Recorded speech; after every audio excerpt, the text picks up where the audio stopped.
Next topic हमको study करने को मिल रहा है कि it's the essence of management. Third topic हम स्टडी कर रहे हैं। इस टॉपिक की सबसे खास बात क्या है? कुछ लोग कहते हैं कि कोऑर्डिनेशन को मैनेजमेंट का सिक्स्थ फंक्शन बना देना चाहिए। मैनेजमेंट की हमने पूरी प्रोसेस स्टडी की थी लास्ट चैप्टर के अंदर। सबसे पहले क्या था? प्लानिंग, फिर ऑर्गेनाइजिंग, फिर स्टाफिंग, फिर डायरेक्टिंग, फिर कंट्रोलिंग, है ना। तो ये 5 स्टेप हमने स्टडी किए: planning, organising, staffing, directing, controlling. कुछ लोग कहते हैं कि कोऑर्डिनेशन को मैनेजमेंट का सिक्स्थ स्टेप मान लेना चाहिए। सिक्स्थ स्टेप मतलब कंट्रोलिंग के बाद इसको एक सिक्स्थ स्टेप मान लो। पर कुछ लोग कहते हैं कि नहीं, कोऑर्डिनेशन मैनेजमेंट का सिक्स्थ स्टेप नहीं हो सकता, क्योंकि कोऑर्डिनेशन एक ऐसा टॉपिक है जो आपको प्लानिंग के टाइम पर भी जरूरी है, डायरेक्टिंग के टाइम पर भी, ऑर्गेनाइजिंग के टाइम पर भी। हर जगह पर आप देखोगे कोऑर्डिनेशन के अकॉर्डिंग ही काम कर रहे होते हैं। फॉर एग्जांपल, इस टॉपिक के अंदर हमारा फर्स्ट टॉपिक हमको क्या स्टडी करने को मिलेगा? That is coordination and planning. अब मैनेजमेंट के जो 5 फंक्शंस हैं, planning, organising, staffing, directing, controlling, उन पांचों टॉपिक्स को मैं कोऑर्डिनेशन के साथ कनेक्ट कर रहा हूं। तो पहला टॉपिक क्या बना? Planning and coordination. सोच कर देखो, जब भी आप प्लानिंग करते हो, एक फैक्ट्री के अंदर आप मान लो एक मैनेजर हो, जब भी आप प्लानिंग करोगे तो आप सोचोगे ना कि इससे क्या काम कराना है, उसको मैं ये काम दूंगा। उन दोनों के बीच में भी कोऑर्डिनेशन होना बहुत जरूरी है। तो प्लानिंग करते हुए भी आप कोऑर्डिनेट लेके चलते हो अपने दिमाग के अंदर, कोऑर्डिनेशन अपने दिमाग में लेके चलते हो कि पहले ये काम करूंगा, फिर वो काम, फिर ये काम, फिर ऐसा ऐसा ऐसा, वहां जाना, यहां जाना है। तो जब भी आप प्लानिंग करते हो तो कोऑर्डिनेशन तो आपके दिमाग में होता ही है। वो आप प्लानिंग चाहे लिख कर करो, चाहे अपने दिमाग में करो, कोऑर्डिनेशन तो आपके दिमाग में हर वक्त है ही। तो जब भी हम प्लानिंग करते हैं तो डेफिनेटली कोऑर्डिनेशन वहां पे भी होता है। फिर हम बात करते हैं सेकंड टॉपिक की, ऑर्गेनाइजिंग एंड कोऑर्डिनेशन। ऑर्गेनाइजिंग के अंदर क्या होता है? हम सबसे पहले काम देखते हैं, हमने काम कौन से करने हैं। काम के अकॉर्डिंग हम डिपार्टमेंट बनाते हैं। डिपार्टमेंट बनाने के बाद इनके अंदर कौन कौन लोग काम करेंगे, उनकी ड्यूटीज क्या होंगी, उनकी रिस्पॉन्सिबिलिटीज क्या होंगी, कौन बॉस होगा, कौन इंप्लॉय होगा, कौन वर्कर होगा, ये सारी बातें हम पहले से डिसाइड कर लेते हैं। किसको किसे जवाब देना है, काम अगर ना हुआ, काम के अंदर गड़बड़ हुई, तो कौन किसको जवाब देगा, टॉप लेवल मैनेजमेंट में कौन होगा, मिड लेवल मैनेजमेंट में कौन होगा, लोअर लेवल मैनेजमेंट में कौन होगा।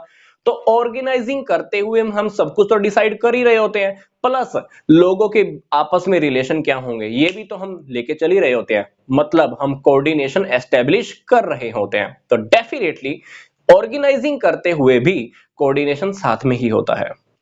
अब हम चलते हैं थर्ड टॉपिक की ओर, that is staffing and coordination. Staffing करते हुए आपको बहुत ध्यान से देखना पड़ता है कि कहीं किसी पोस्ट पर कोई गलत पर्सन रिक्रूट ना हो जाए, कहीं किसी पोस्ट पर ऐसा पर्सन ना आ जाए जिसको काम करना ना आता हो, क्योंकि हम हमेशा ये चाहते हैं कि हमारा काम बहुत अच्छा से हो।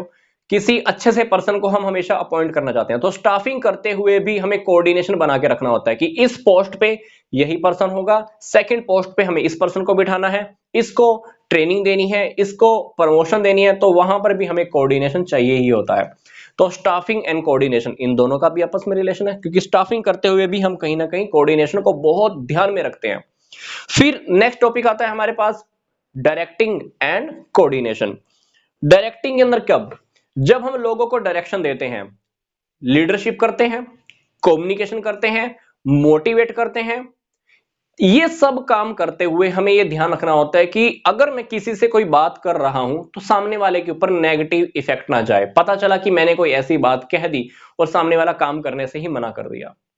तो डायरेक्टिंग करते हुए, डायरेक्टिंग के अंदर लीडरशिप आती है, कम्युनिकेशन आता है, सुपरविजन आता है, ये सारी चीजें आती हैं। तो ये सब काम करते हुए मुझे ध्यान रखना होता है कि इन सभी का सामने वाले के ऊपर क्या इफेक्ट जाने वाला है। तो डेफिनेटली जब हम ये इतना ध्यान रख ही रहे हैं तो इसका मतलब क्या है कि हम कोऑर्डिनेशन कर रहे हैं, क्योंकि हमें उन लोगों से काम बहुत अच्छे से निकलवाना होता है। तो हम इस तरह से अपनी बातों को अप्लाई करते हैं कि ताकि वो अच्छे से काम करते रहें।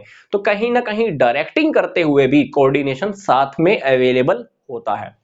फिर फिफ्थ है हमारा कंट्रोलिंग एंड कोऑर्डिनेशन। कंट्रोलिंग करते हुए भी हमें यह ध्यान से देखना होता है कि जो हमारा ऑर्गेनाइजेशन का जो मेन टारगेट था, उस टारगेट को अचीव करने के लिए हमारे रिसोर्सेज और ह्यूमन एफर्ट्स के बीच में बैलेंस बना रहे। क्योंकि कंट्रोलिंग के अंदर हम क्या देखते हैं कि पहले हमने जो डिसाइड किया था, क्या उसके अकॉर्डिंग काम हुआ कि नहीं हुआ।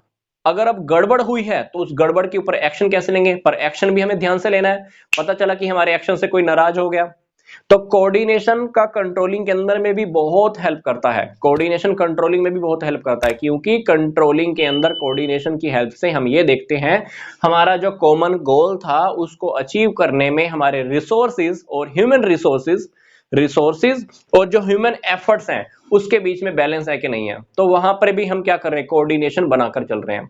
क्योंकि कभी कभी क्या होता है कि हम टारगेट तो बहुत बड़े बड़े ले लेते हैं और हमारे पास रिसोर्सेज नहीं है।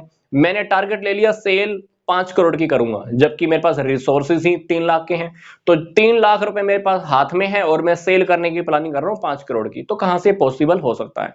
तो हमको देखना होता है कि जो हमारा टारगेट है उस टारगेट को पूरा करने में हमारे पास ह्यूमन एफर्ट्स और रिसोर्सेज के बीच में समन्वय होना चाहिए, कोऑर्डिनेशन होना चाहिए, तालमेल होना चाहिए।